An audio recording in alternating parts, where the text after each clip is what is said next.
comment savoir si c'est le bon et la personne avec qui tu vas te marier. Salut! Premier point logique, il doit avoir une relation avec le Seigneur.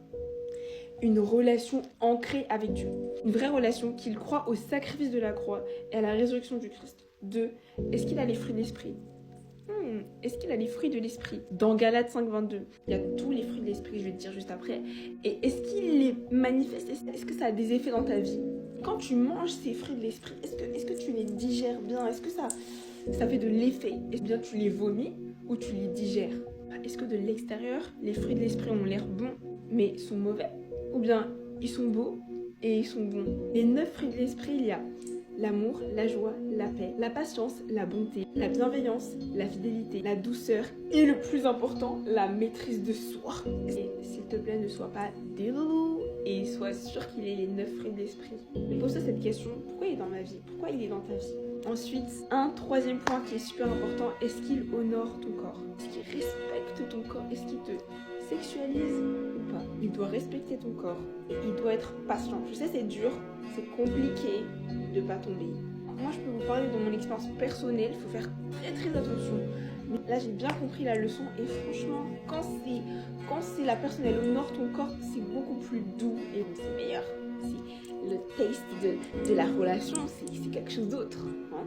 Dans Genèse 2,24, il est dit « C'est pourquoi l'homme quittera son père et sa mère et s'attachera à sa femme et ils ne feront que un. » Donc d'où l'importance de d'abord se marier pour faire que un. Ta chair et sa chair, vous faites qu'un, votre esprit fait qu'un. Et tous les esprits malveillants, il faut les briser avant que ça vienne sur toi ou sur lui. Voilà, enfin, c'est super important. Le point numéro 4 que je trouve aussi très important, c'est l'intention, c'est quoi avec toi? Tu mets des bases en pierre solides que si tu lui parles, c'est clairement pour te marier. C'est pas pour toucher, hein. Si tu lui parles, faut pas que tu dises ah mais c'est juste pour lui parler. Non. Si tu lui parles, c'est pour vous marier parce que sinon c'est voué à l'échec et ça va très bien se passer. Pourquoi il veut te parler? Quels sont les intérêts qu'il a pour toi? Et il faut qu'il sache que vous devez tous les deux servir Dieu, que vous allez peut-être un ministère ensemble et qu'il doit être prêt pour ça en fait. Il doit être là, il doit être en place et il doit le montrer. N'oubliez pas que Jacob, il a attendu 7 ans Rachel, non seulement 7 ans, mais plus 7 ans qu'il a travaillé avec elle et du coup qu'il s'est mis avec elle, etc. Donc 14 ans au total, c'est très très long et ça montre qu'il voulait clairement Rachel. Et il faut savoir qu'il était avec sa famille, donc il respecte et honore la famille de Rachel. C'est dans Genèse 29 au verset 20. Jacob ne s'est pas plaint une seule fois quand il a attendu Rachel, donc lui là, qui ne se plaigne pas de l'attente et qui soit patient avec toi et avec Dieu surtout, parce que Dieu seul connaît le temps qu'il faut. Qui fait attention à ce que vous ne tombiez pas, que vous ne soyez pas dans des lieux trop clos, trop fermés, afin de ne pas tomber, parce que ça c'est super important.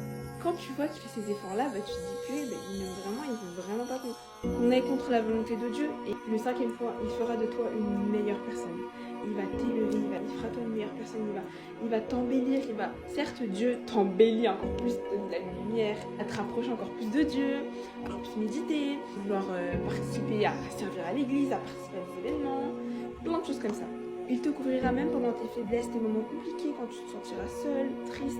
Il ne sera pas là à dire je sais pas quoi faire, t'es triste. Non, il va t'aider, il va te reprendre par amour, il va te dire non, ce que tu fais là c'est pas bien, etc. Il est vraiment là pour t'élever en fait. Dans Proverbe 27 au verset 17, il est dit « Tout comme le fer aiguise le fer, l'homme s'aiguise au contact de son prochain. » Donc ce qui prouve que tu attires ce que tu es. Si tu es une bonne personne et que tu vraiment t'es ancré avec Dieu et que tes blessures sont guéries, que t'es restauré, tu attireras ce genre de personne. Enquête, il reste 2 points. Le 6e point, c'est il sera un homme de parole. C'est très important. Donc, quand il va te dire qu'il va faire quelque chose, il le fera. Pardon? C'est trop important.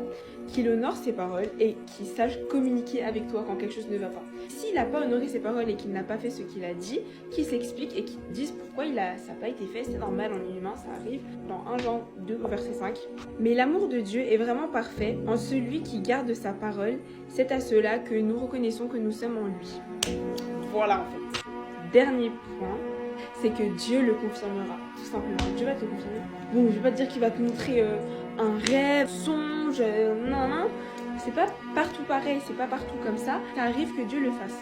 Demandez des signes, que ce soit toi ou lui. Isaac, il avait des révélations, donc fais comme Isaac. Demande des signes, demande des révélations et Dieu va te révéler si c'est la bonne personne. Il va vous le révéler à vous deux. Personnellement, à partir du moment où il y a un doute, c'est que c'est pas bon du tout. Parce que Dieu, ce n'est pas un Dieu de désordre. Ce n'est pas un Dieu qui n'est pas clair. Dieu, c'est un Dieu de clarté. et il va être clair avec toi. Donc si tu commences à te poser des questions ou à avoir des doutes, c'est que c'est pas la volonté de Dieu. Tu auras cette confirmation dans ton cœur parce que tu as Saint-Esprit avec toi. Voilà ma soeur ou mon frère, c'est tous les signes qu'il faut savoir pour savoir si c'est le bon. Moi c'est vraiment ce que j'ai noté et ce que j'ai appris. En tout cas, sois béni. Bye bye.